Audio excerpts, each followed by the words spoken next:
Oleh Mas Pram dan Bang Dul. Pesan ini adalah untuk warga Jakarta dalam Pilkada 2024 ini. Saya memilih pasangan Mas Pram dan Bang Dul. Saya menyesalkan pra-peradilan ada begitu banyak hal yang tidak dipenuhi di dalam proses penetapan Pak Tom Lembong. Masih bersama saya, Anies Baswedan, sosok yang oleh Litbang Kompas dan banyak lembaga survei lainnya dinilai punya pengaruh terbesar selain atau setelah Presiden Prabowo dan Presiden ke-7 Joko Widodo. Pak Anies, terima kasih sudah di Rosi. Dan seperti pembukaan saya di bagian kedua ini, nama Pak Anies selalu dikaitkan dengan endorser, terutama untuk di Jakarta ini setelah Pak Prabowo, Pak Jokowi. Wajar Pak Jokowi sebagai endorser utama karena Presiden 2 periode pernah menjabat sebagai Gubernur Jakarta juga. Pak Prabowo juga wajar dianggap sebagai endorser yang kuat karena ketum Partai Gerindra juga menjadi Presiden. Pak Anies ini kan bukan siapa-siapa. Ya. Bukan ketum partai politik. Pernah menjadi Gubernur DKI Jakarta 1 periode. Tapi ditempatkan sebagai orang yang punya pengaruh kuat dalam pilkada terutama Jakarta, ini membuat Pak Anies melihat sebagai peluang yang baik atau justru semakin membuat macan tidur bangun? Ya. Kalau bahasa agamanya hadza min fadli Robbi. Ini semua adalah karunia dari Tuhan. Ini bukan sesuatu yang saya reka, bukan. Ini adalah sesuatu yang karunia, yang saya ingin menjaga ini sebaik-baiknya. Apa itu? Saya mencintai Jakarta, saya mencintai rakyat Jakarta. Dan ketika saya bertugas di Jakarta, saya insya Allah bekerja dengan sepenuh hati, menjangkau siapapun. Siapapun itu artinya siapa? Yang menyukai saya jangkau. Yang tidak menyukai saya jangkau. Bagi saya, itu adalah urusan pribadi masing-masing, suka dan tidak suka pada gubernur. Tapi urusan gubernur adalah menjangkau semua, mengerjakan untuk semua. Saya mengerjakan itu semuanya, lintas apapun juga. Dan setelah ini semua selesai, tugas kami selesai, baru kemudian biasanya kan baru terasa itu. Nah, sekarang saya merasa punya tanggung jawab. Nah, untuk ikut di dalam menyampaikan aspirasi warga Jakarta. Nah, bahwa kemudian surveyor menemukan siapa promotor atau endorser. Seberapa besar mereka terpengaruh? Yang didengar, yang diperhatikan. Kan sebenarnya kita ini selalu juga punya rujukan. Ketika melamar pekerjaan saja, itu Rosi kalau terima lamaran pekerjaan tanya referensinya siapa. Iya kan? Ya, ada Anies, referensi. tapi saya mau ada dua hal, ada dua sisi yang bisa memperlihatkan soal sosok Anies ketika mengendorse seseorang. Misalnya untuk Pilkada Jakarta, bahwa memang Pak Anies dibilang memiliki satu pengaruh yang sangat kuat, membuat tidak saja pemilihnya Pak Anies waktu itu untuk bisa memuluskan langkah paslon di DKI Jakarta ini. Tetapi misalnya kalau kita lihat hasil hitung cepat Litbang Kompas Pak Anies, Pak RK Suswono itu 40,02%, Darmakun 10,49%, Pramono Rano 49,49%. Efek kejut atau efek perlawanan dari Mas Pram dan Bang Rano ini dianggap juga sepertinya nggak terlalu signifikan tuh adanya Pak Anies? Ada banyak sekali faktor saya rasa.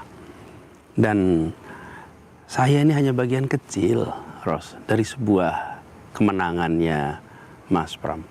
Yang bekerja di sana luar biasa banyak. Aktivis demokrasi ada di situ. Yang kiai, yang ulama, yang rohaniawan, yang relawan. Itu semuanya bekerja bersama-sama. Dan sebesar-besarnya dukungan dari kita-kita semua. Pada akhirnya kembali pada siapa? Kembali pada figur calonnya. Ya, kita mengiklankan sebuah barang. Pada akhirnya orang nyoba barangnya tuh. Oke, sehebat-hebatnya kita mengiklankan, kalau produknya nggak baik, nggak laku.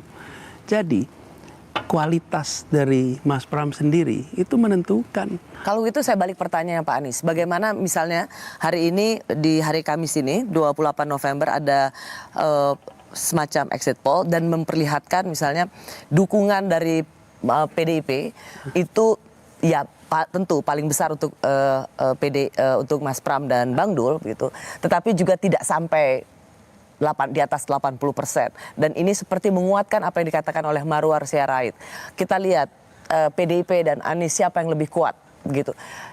Apakah Pak Anies tidak merasa bahwa PDIP juga harus menerima konsekuensi ditinggal oleh pemilihnya ketika bergabung seorang Anies Baswedan? Kalau yang repot itu kan begini, Ros.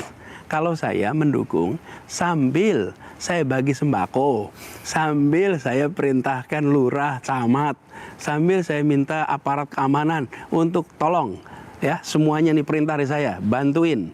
Terus saya telepon pelaku-pelaku bisnis, you siapin ya 100.000 sembako, 100.000 sembako. Nah, baru saya masalah.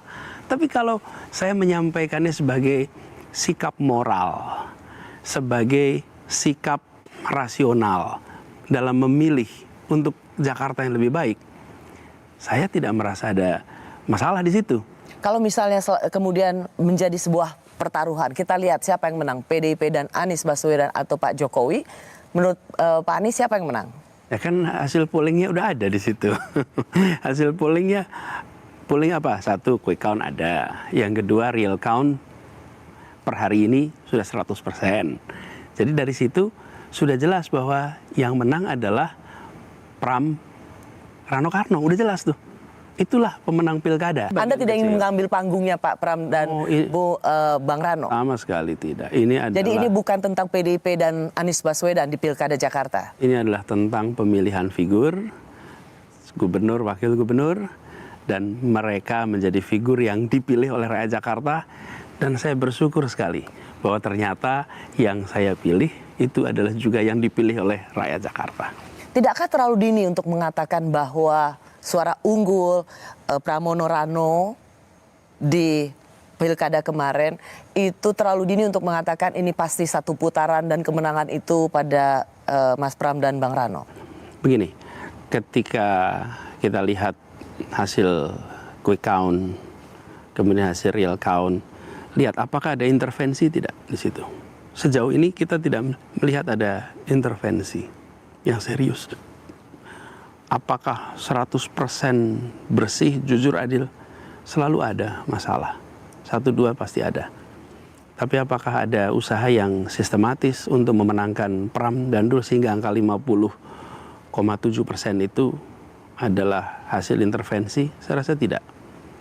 Nah, kalau itu ada, maka kita boleh curiga terhadap angka. Saya pernah berikan analogi, Ros. Kita sering quick count itu kan seperti ngambil darah ya, ambil sampel darah. Kan diambilnya cuma sedikit, paling 1 ampel gitu. Kemudian diperiksa. Kok percaya gitu dengan angka itu? Ya kita yakin. Kenapa? Bahwa itu mencerminkan kondisi tubuh. Karena sebelum diambil darah dia harus puasa dulu semalam. Puasa itulah yang tak ada intervensi. Tapi kalau malamnya nggak puasa, malamnya cheating, minum yang manis-manis, gula-gula, ya angkanya betul sesuai, tapi tidak menggambarkan kondisi tubuh kita yang sesungguhnya. Nah, kalau menjelang pilpres, menjelang pilkada, itu ada intervensi sembako, ada pemanggilan kepala desa, itu seperti kita mau ngambil darah, kasih minum dulu tuh sebelumnya. Ya betul angkanya segitu, tapi tidak mencerminkan aspirasi yang sesungguhnya. Nah, dalam konteks pilkada hari ini di Jakarta nih, Jakarta ini kota yang bisa dibilang jumlah HP-nya lebih banyak daripada jumlah orang dewasa di kota ini. Karena Pak Anies ini mengatakan bahwa sulit sekali untuk bisa berbuat terlalu vulgar curang. Pastilah, pasti. Tapi pertanyaan saya tetap ingin bertanya, kenapa yakin sekali ini pasti satu putaran? Bukankah sangat tipis? Mungkin ya gini, Ros. Karena kita punya pengalaman. Kenapa Rosi kok juga mengkhawatirkan? Ya. Karena kita menyaksikan di banyak tempat berulang-ulang ada intervensi di mana hasil A ternyata jadi B.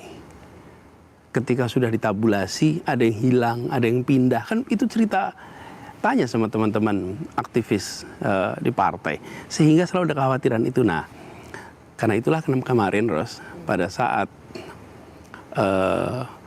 penghitungan dimulai, saya membuat perintah, instruksi kepada relawan kami, warga kota, warga kawal TPS. Instruksinya apa? Amankan surat suara yang tidak digunakan. Kenapa? Karena angka partisipasinya itu rendah. Kan biasanya tinggi. Ini angka partisipasi rendah, artinya kertas suara yang tidak dipakai itu banyak. Dan bisa digunakan. Persis. Untuk Jadi, suara yang siang itu berbeda. juga saya instruksikan kepada semua, mengamankan, memastikan tidak ada penyalahgunaan. Oke, kalau begitu Mas Anies, saya ingin masuk kenapa harus diklaim 1 putaran? Mengapa tidak terbuka juga untuk 2 putaran? Benarkah memang kutukan pilkada Jakarta itu menghantui? Yaitu ketika ada 2 putaran, maka yang nomor 2 yang bisa menang. Kami kembali sesaat lagi.